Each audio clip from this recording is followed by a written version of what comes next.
Հարցը ուղղված է Հայաստանի Հանրապետության վարչապետին։ Պարոն վարչապետ, Հայաստանի դեմ արդեն տևական ժամանակ է մղվում է հիբրիդային պատերազմ, որը կամ դրա տեղեկատվական բաղադրիչը վերջին շաբաթներին սրվում է գնալով, եւ սա բնականon է, որովհետեւ ընտրական ցիկլ է եւ այն երկրների փորձառությունը, որոնք եւս թիրախավորված են եղել, սա է մեզ հուշում, որ նախընտրական շրջանում տարվա ընթացքում այս պատերազմները սրվում են։ Հարցս հետեւյալն է. այսօրվա անսահմանափակ տեղեկատվական հորձանուտում ըստ ձեզ ինչն է, որ Հայաստանի քաղաքացին պիտի նկատի, ինչն է, որ Հայաստանի քաղաքացին պիտի պահի իր ուշադրության կենտրոնում։ Շնորհակալ եմ։ Հարցին կպատասխանի Հայաստանի Հանրապետության վարչապետը, համեցեք պարոն վարչապետ։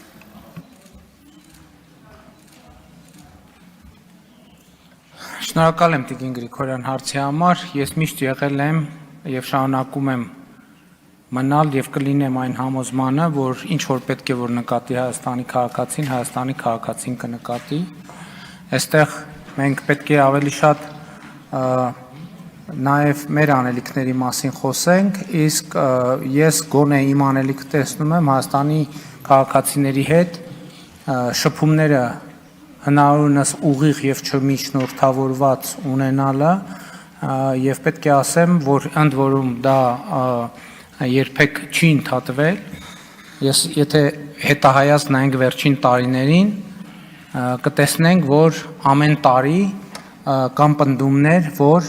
կառավարությունը եւ քաղաքական մեծամասնությունը պատրաստվում է արտահերթ խորհրդարանական ընտրությունների։ Դա ինչի է դա կապված եղել այդ պնդումը, որովհետեւ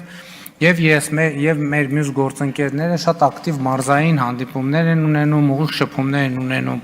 քաղաքացիների հետ, իսկ արդեն ծանոթ ձեռագիր է նա, որ եթե դու պաշտոնյան անմիջական մոտ տարածությունից քաղաքացի տեսնում է, ուրեմն դա ուղիղ ապացույցն է նրան, որ կառավարությունը կամ քաղաքական մեծամասնությունը պատրաստվում է արտահերթ ընտրությունների։ Իսկ մենք ինչպես եւ նախկինում չենք պատրաստվում արտահերթ ընտրությունների, մենք զբաղված ենք մեր ամենօրյա աշխատանքով եւ քաղաքացիների հետ շփումը դրա շատ կարեւոր մասն է։ Իմիջիայլոց ես նաեւ ուզում եմ ասել, որ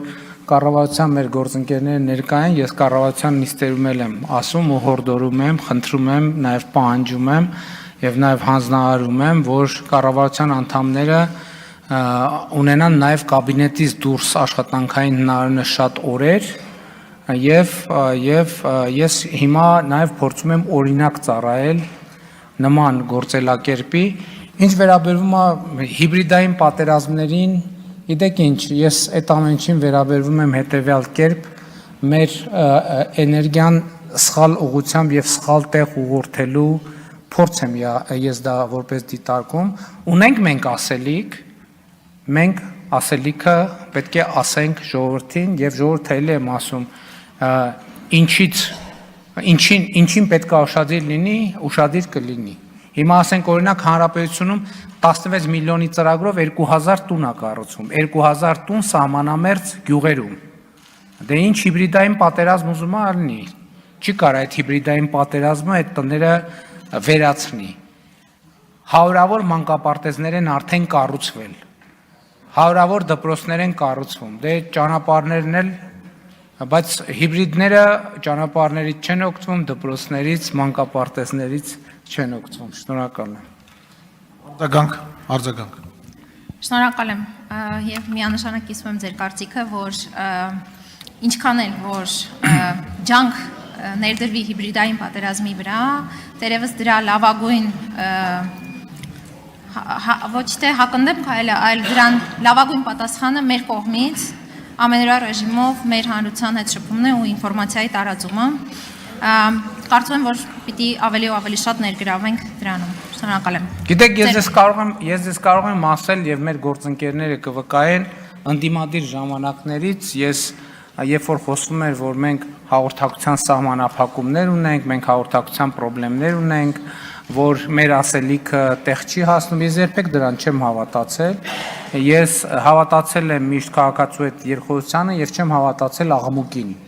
Այսինքն աղմուկը ինքը ուրիշ բան է, իրական բովանդակությունը եւ իրականությունը ուրիշ բան, եւ քաղաքական անկեղծությունը եւ ազնվությունը ուրիշ բան, այնտեղ որտեղ մենք սխալվել ենք, պետք է ընդունենք, որ սխալվել ենք, այնտեղ որտեղ մենք չենք սխալվել,